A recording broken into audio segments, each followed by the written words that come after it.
सुप्रभातम बच्चों।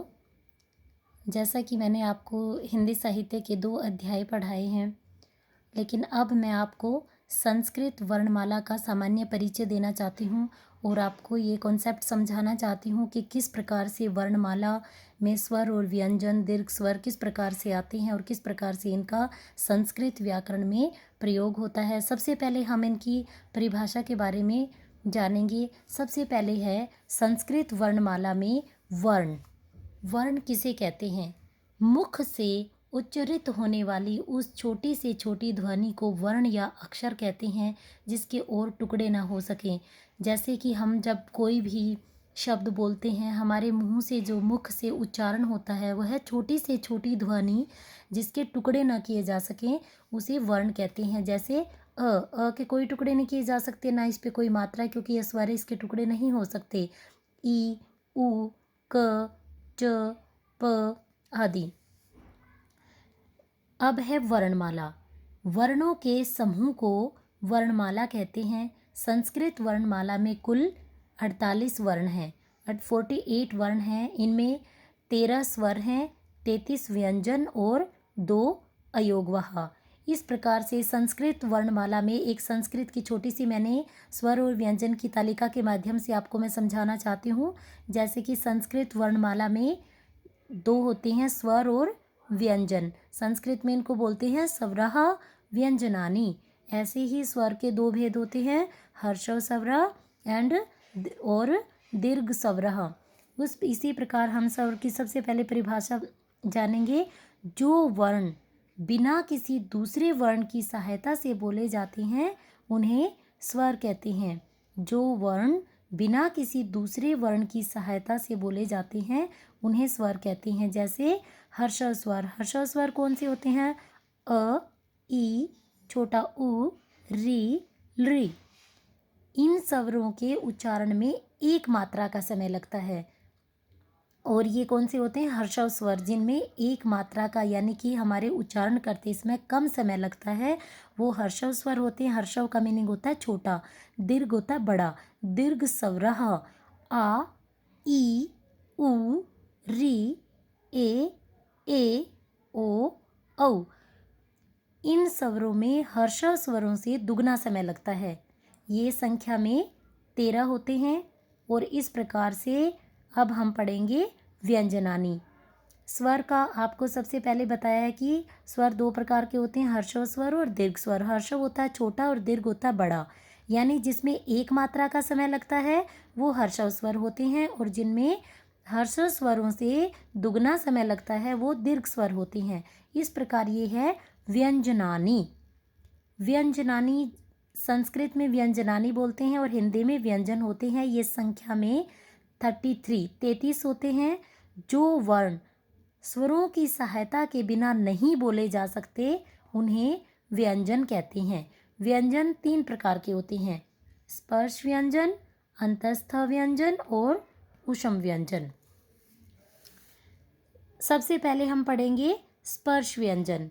ये संख्या में 25 होते हैं, 25। क वर्गः, जैसे हिंदी में हम पढ़ते हैं कवरग, चवरग, टवरग, तवरग, उसी प्रकार से हम संस्कृत में क वर्गः जो क से शुरू होते हैं, क, ख, ग, घ, ङ।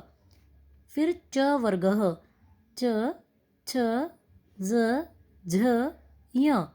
जब हम इनका उच्चारण करते हैं तो इनके साथ में अ की ध्वनि आती है। जैसे ट वर्गः, ट, ठ, ड, ढ, अण।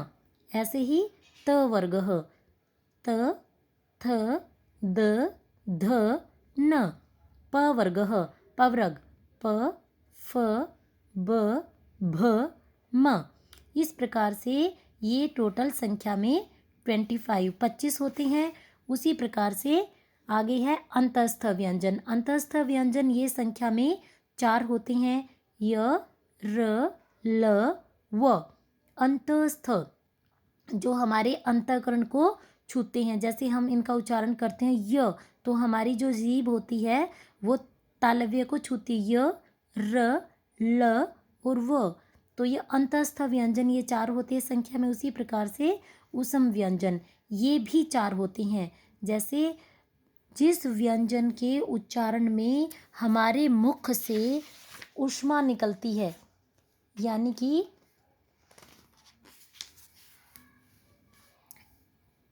ये भी 4 होते हैं, श, स, स, ह। इस प्रकार 13 स्वर और 33 व्यंजन हैं। इनके अतिरिक्त संस्कृत भाषा में अनुस्वार, जो अंग की बिंदी होती है उसे अनुस्वार बोलते हैं, और जो विसर्ग, ये 2 डॉट्स होते हैं, 2 बिंदु होते हैं, इनको विसर्ग बोलते हैं, और इन दोनों को अयोगवाह कहते हैं। यानी कितने हुए? 13 स्वर और 33 व्यंजन और 2 अयोगवाह। टोटल ये संख्या में कितने हुए? 48। यानी कि हमारे वर्णमाला में कुल 48 वर्ण हैं। इस प्रकार हम संस्कृत वर्णमाला के परिचय के बारे में मैंने आपको बताया है, और मैं उम्मीद करती हूँ कि आपको ये अच्छे से समझ में आया है। सबसे पहले आपको वर्ण की परिभाषा याद करनी है, फिर वर्णमाला, और फिर हमें इनकी संख्याएं बतानी है कि स्वर 13 होते हैं, व्यंजन 33 होते हैं और अयोगवाह 2 होते हैं। और फिर इस तालिका के माध्यम से हम समझेंगे कि संस्कृत वर्णमाला में स्वर और व्यंजन होते हैं। स्वर 2 प्रकार के होते हैं, हर्षव स्वर और दीर्घ स्वर। फिर हम इनकी परिभाषाएं और 13 स्वरों के बारे में पढ़ेंगे और याद करेंगे। फिर व्यंजन की परिभाषा हम याद करेंगे, और फिर हम व्यंजन के प्रकार बताएंगे कि स्पर्श व्यंजन, अंतस्थ व्यंजन और ऊष्म व्यंजन। और फिर हम बताएंगे कि स्पर्श व्यंजन 25 होते हैं, कवर्ग से लेकर पवर्ग तक, और अंतस्थ व्यंजन 4 होते हैं, ऊष्म व्यंजन भी 4 होते हैं, और अनुस्वार और विसर्ग भी होते हैं, जिन्हें अयोगवाह कहते हैं। और अब आगे है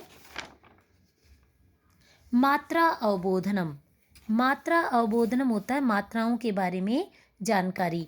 जैसे वर्णः, ये वर्ण है और ये मात्राएं हैं, और ये वर्ण में मात्रा लगाने से पूरा वर्ण कंप्लीट होता है या पूरा होता है। इस प्रकार मैं आपको उदाहरण के माध्यम से बताऊंगी।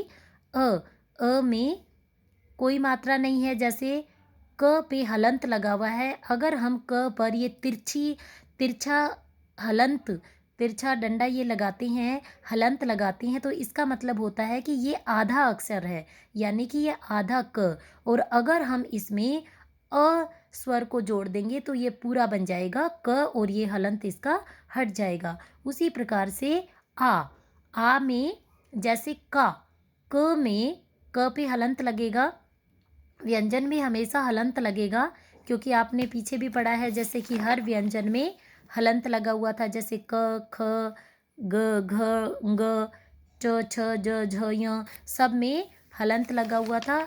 इस प्रकार से हम आगे पढ़ेंगे आ की मात्रा। जैसे क में आ की मात्रा लगाने से क्या बना? का। और छोटी ई की मात्रा, क में छोटी ई की मात्रा है, तो हम इसके वर्ण विन्यास कैसे करेंगे? वर्ण विन्यास का मतलब इनके टुकड़े करने। सबसे पहले हम लिखेंगे क पर हलंत लगाएंगे, और उसके बाद में छोटी ई की मात्रा है तो क प्लस ई की। ऐसे ही बड़ी ई में क्या करेंगे? क पे बड़ी ई की मात्रा, यानी सबसे पहले हम क लिखेंगे और फिर बड़ी ई की मात्रा। इस प्रकार हम हर एक वर्ण के साथ में मात्राएं लगाएंगे, और कोई भी मात्रा लगे सबसे पहले व्यंजन पे हलंत लगेगा, और जब उसके साथ में स्वर जुड़ जाता है तो वह अक्षर या वर्ण कंप्लीट होता है। जैसे बड़ा ऊ में कैसे किया? क पर बड़े ऊ की मात्रा लगाई हमने। अगर हम इसके वर्ण विच्छेद करते हैं, वर्ण विच्छेद का मतलब है वर्णों के टुकड़े करना, जैसे क और ऊ को अलग अलग करना है। सबसे पहले हम लिखेंगे क, फिर उस पर हलंत लगाएंगे आधा क, अगर उसमें बड़े ऊ की मात्रा लगती है तो क्या बन गया? कु। ऐसे ही री। इस प्रकार से हम मात्राओं का ज्ञान करेंगे, और ये अ से लेकर अंग तक सारी मात्राएं आपको याद करनी है। और इस प्रकार से आगे के मैं वीडियो में आपको वर्ण विन्यास और वर्ण संयोजन करना सिखाऊंगी, और मुझे उम्मीद है कि आप सारी मात्राओं की जानकारी ये याद करेंगे और मुझे अच्छे से लिखकर अपने असाइनमेंट्स को तैयार करेंगे। धन्यवाद।